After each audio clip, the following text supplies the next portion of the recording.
Hello everyone, welcome back to Softline Institute. आज की इस वीडियो में हम करेंगे डेटा वैलिडेशन।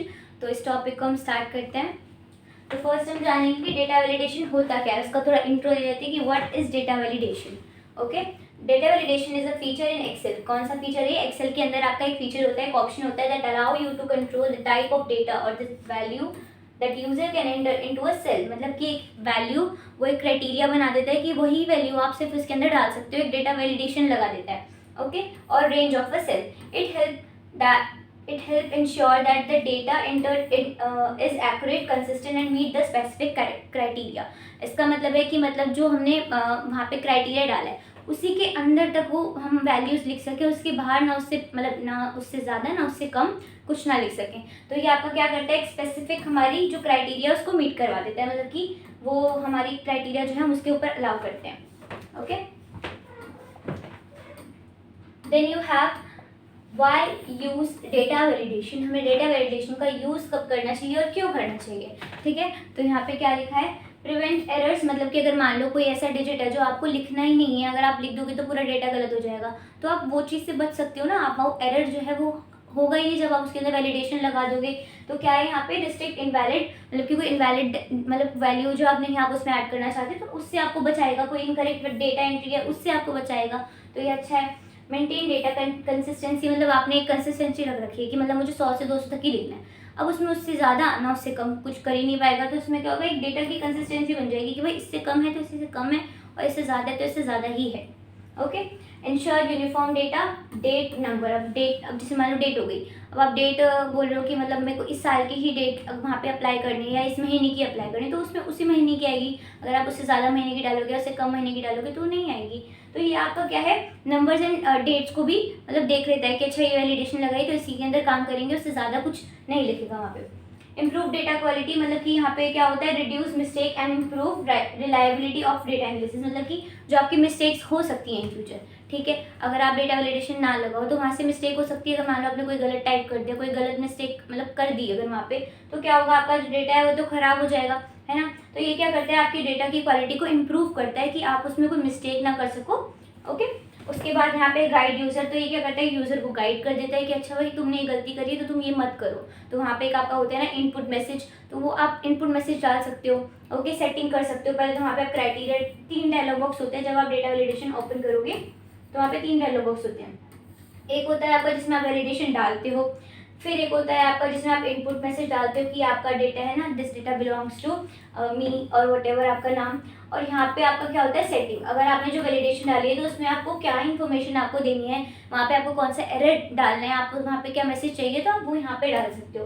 तो आप क्या कर सकते हो, इससे एक मैसेज इनपुट डाल सकते हो कि अच्छा ये मैसेज आपका, ये जो आपको गाइड कर देता है कि भाई आप ये वैलिडेशन, ये जो नंबर है, ये वैल्यू है, मत डालो। ओके, तो ये गाइड कर देता है यूजर को। ओके, अब यहाँ पे दे रखा है types of data validation rules. मतलब कि टाइप्स कितने हैं डेटा वैलिडेशन में, कितनी तरह की डेटा वैलिडेशन कर सकते हैं, अपने डेटा पर कितनी वैलिडेशन हम लगा सकते हैं। तो फर्स्ट हमारी कौन सी है, होल नंबर। मतलब कि आप कोई भी नंबर लेके उसके बीच का डाल दो कि 1 से लेके 100 तक लिखूंगी या 500 से 600 तक लिखूंगी।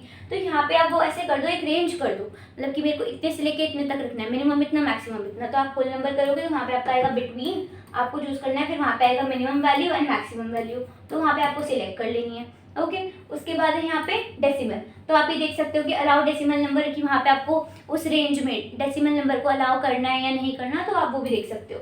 तो allow decimal number with in a range, उस रेंज के अंदर आपको डेसिमल नंबर अलाउ करने हैं या नहीं करने। Then you have list, provide a drop down list of predefining values to choose for. मतलब कि अगर मान लो कोई ड्रॉप डाउन लिस्ट है, आपको वो यूज़ करनी है नहीं करनी है और कौन सी करनी है, तो आप वो लिस्ट से देख सकते हो, आप वो चूज़ कर सकते हो कि मुझे ये वाली ड्रॉप डाउन लिस्ट लेनी है और ये वाली नहीं लेनी है।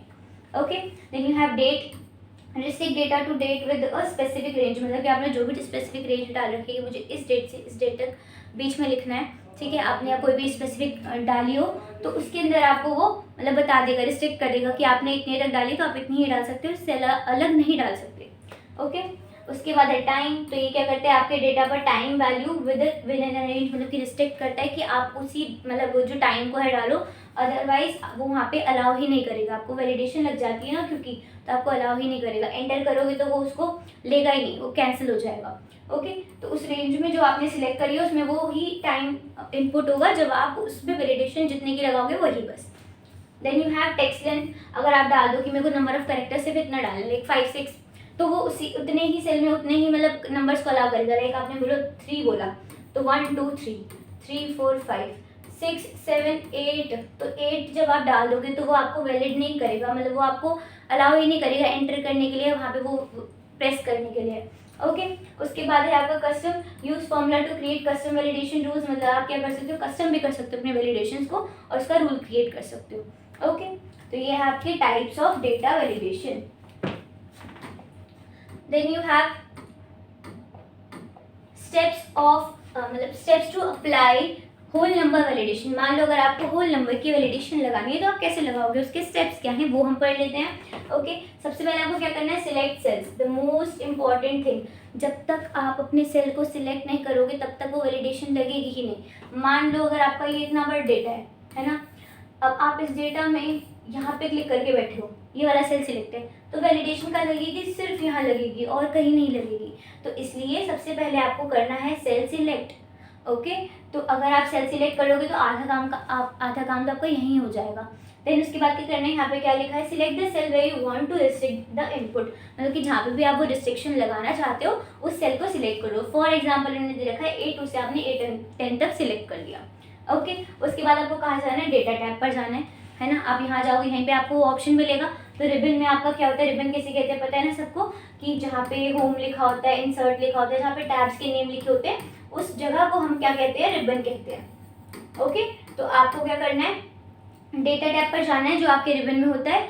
उसके बाद क्लिक ऑन डेटा वैलिडेशन, आपको कहाँ क्लिक करना है, डेटा वैलिडेशन पे क्लिक करना है। उसके बाद click on data validation in the data tool group, मतलब कि वहाँ पे डेटा टूल जो दे रखे होते हैं वहाँ पे आपको दिख जाएगा डेटा वैलिडेशन का ऑप्शन, आपको उस पर क्लिक कर देना है। उसके बाद आपको कॉन्फ़िगर सेटिंग, मतलब आपको उस पर सेटिंग्स करनी पड़ेगी। बहुत सारे वहाँ पे ऑप्शन दे रखे हैं, जब भी मैंने आपको डिस्कस करा कितने सारे टाइप्स है डेटा वैलिडेशन के, तो जो भी आपको वैलिडेशन लगानी है वो आप उसके लिए सेटिंग कर सकते हो। तभी हमने किसका ऑप्शन लिया है, कौन सा वाला टाइप लिया, होल नंबर का। ओके, तो हमने यहाँ पे क्या करा, in data validation dialog box under the setting tab, मतलब जब आप सेटिंग करोगे उसकी, in the allow drop down select whole number, मतलब कि वहाँ पे आपको एक अलाउ करेगा ड्रॉप डाउन के लिए, लिखा हुआ वहाँ पे बहुत सारे ऑप्शंस। ठीक है, तो आपको वहाँ पे क्या सिलेक्ट करना है, ऐसे ड्रॉप डाउन बन के आता है, इसको हम बोलते हैं ड्रॉप डाउन। तो यहाँ पे आपको सिलेक्ट करना है whole number. Okay, whole number select करने के बाद आपको क्या करना है, बिटवीन सिलेक्ट करना है, जो कि ऑलरेडी में भी सिलेक्टेड होता है, वहाँ पे आपको चूज करने की ज़्यादा जरूरत नहीं पड़ती। जब आप होल नंबर सिलेक्ट करोगे तो बिटवीन भी ऑलरेडी आ ही जाता है। In the minimum box, minimum box में आपको क्या लिखना है, 1। ओके, क्योंकि आप 1 जो है क्राइटेरिया डाल रहे हो ना, अगर आपको किसके बीच में रखना है, मान लो अगर आपको 50 तक रखना है, 50 to 100, तो आप मिनिमम वैल्यू में क्या डालोगे, 50। ओके, तो ऐसे ही मैंने यहाँ पे 1 डाल रखा है, तो हमने क्या डाला, 1। इन द मैक्सिमम बॉक्स आपको क्या एंटर करना है, 100, तो आपने 100 एंटर कर दिया। मतलब आपने क्या वैलिडेशन लगाई कि मुझे 1 से लेके 100 तक के बीच में ही मैं काउंटिंग लिखूंगा, इससे ऊपर न इससे कुछ नीचे। ठीक है, उसके बाद ऑप्शनल क्या है इसके अंदर, मतलब आप इसमें ये डाल सकते हो। ठीक है, कुछ ऐसा है नहीं आपके पास, ऑप्शनल है आपके पास कि इनपुट मैसेज, अगर आपको इनपुट मैसेज डालना है तो इसमें आप क्या करोगे, go to input message tab, type a message like enter a whole number between 1 to 100। तो इसमें आपने क्या करा है, इनपुट मैसेज डाल दिया। अगर कोई भी आपके सेल पर वो सिलेक्ट करेगा, मान लो यहाँ पे किसी ने अपना कर्सर डाल दिया, तो यहाँ पे आपको दिख जाएगा ये message, enter a whole number between 1 and 100। उसके बाद यहाँ पे एरर अलर्ट दे रखा है। मान लो अगर आपने यहाँ पे कुछ टाइप कर रहे हो, मतलब चले गए सेल पे, आपने F2 प्रेस कर दिया, उसके बाद आप अंदर गए और आपने यहाँ पे टाइप कर दिया वैलिडेशन के खिलाफ, फॉर एग्जांपल 101, तो ये तो 101 तो 100 से बड़ा है, तो हम क्या करेंगे, हमारी गलत हो गई, तो ये गलत हुई तो यहाँ पे क्या मैसेज आएगा, टाइटल आपने यहाँ पे क्या डाला है, इनवैलिड एंट्री। तो यहाँ पे आप एरर मैसेज डाल सकते हो कि only whole number between 1 and 100 are allowed, मतलब कि 1 से लेके 100 तक ही आप इसको अलाउ कर सकते हो, अदरवाइज कोई भी मतलब यहाँ पे वैल्यू नहीं लगेगी। Then you have to click on okay. तो अब आपका क्या होगा कि वैलिडेशन जो है लग जाएगी। अब अगर आप ऐसा कुछ भी करते हो वैलिडेशन के खिलाफ, तो वहाँ पे क्या मैसेज आएगा, या तो इनपुट मैसेज आपको ऐसे दिख जाएगा, कर्सर लेके जाओगे, और जब एरर अलर्ट कब आएगा, जब आप उसको टाइप करके एंटर कर दोगे, वो अगर गलत है तो आपका ये वाला मैसेज आएगा, only whole number between 1 and 100 is valid. Okay, तो समझ आ गया सबको? अगर नहीं आया तो आप कमेंट सेक्शन में मुझसे पूछ सकते हो। I am very, you are free to talk. Okay, अब यहाँ पे हम कंक्लूजन लेते हैं कि हमने क्या पढ़ा है इसके बारे में। तो डेटा वैलिडेशन है क्रिटिकल स्टेप इन इंश्योरिंग, अब यहाँ पे हम कंक्लूजन लेते हैं। Data validation is a critical step in ensuring data accuracy, consistency and reliability across all system, whether it is in spreadsheet, databases, large scale enterprises system. Proper validation techniques help prevent error, ensure that data quality and support better decision making by implementing strong validation rules, regularly reviewing input. Organization can maintain integrity and trust in the information system. तो इसमें क्या होता है, इसमें ये बता रखा है कि आपका जो डेटा है एक तो बहुत एक्यूरेट होगा बिकॉज आपने उसमें लगा दिया वैलिडेशन। कंसिस्टेंसी मेंटेन होगी, अगर आपने बोला 100 से मतलब 200 तक है तो बस उतना ही रहेगा, उससे आगे नहीं जाएगा। रिलायबिलिटी मतलब आप उस पर ट्रस्ट कर सकते हो, वो आपका सही होगा, ठीक है। उसके बाद ये आप कहाँ का अप्लाई कर सकते हो, स्प्रेडशीट, डेटाबेसेस और बड़े बड़े आपके अगर कोई भी एंटरप्राइजेस में आपको सिस्टम बना रहे हो, डेटा बना रहे हो तो आप वहाँ पे भी यूज़ कर सकते हो इसको। तो ये क्या करता है, आपको हेल्प करता है प्रिवेंट एरर, मतलब कि आप कोई एरर है तो उसको हटा देगा, उससे मतलब नहीं एंटर करने देगा। एंश्योर डेटा क्वालिटी, आपने जो भी डेटा बनाया वो अच्छी क्वालिटी में बनेगा जो आपने उसके अंदर वैलिडेशन डाली है। सपोर्ट बेटर डिसीजन मेकिंग, मतलब अब आपने लिख दिया वहाँ पे, अब आप उसमें कोई दिक्कत है नहीं, आप डिसीजन मेकिंग अच्छी कर सकते हो। उसके बाद यहाँ पे स्ट्रॉन्ग वैलिडेशन आपने लगा दिया, रूल कर दिया, रेगुलरली आप उसको यूज़ कर सकते हो। उसके बाद यहाँ पे क्या है, ट्रस्ट मेंटेन होता है, मतलब कि अब देखो अब आपने यहाँ पे लिख दिया, अब इस ट्रस्ट ही होगा ना कि अगर आप उसे 101 भी डालोगे तो वो नहीं एंटर होगा ना, क्यों? क्योंकि वहाँ पे आपने वैलिडेशन लगा दिया है। तो ये क्या होता है, आपका ट्रस्ट मेंटेन करता है कि मैंने जो भी इसके अंदर वैल्यू डाली वो सारी सही है। Okay, so yeah, that's it for today's video. Thanks for watching.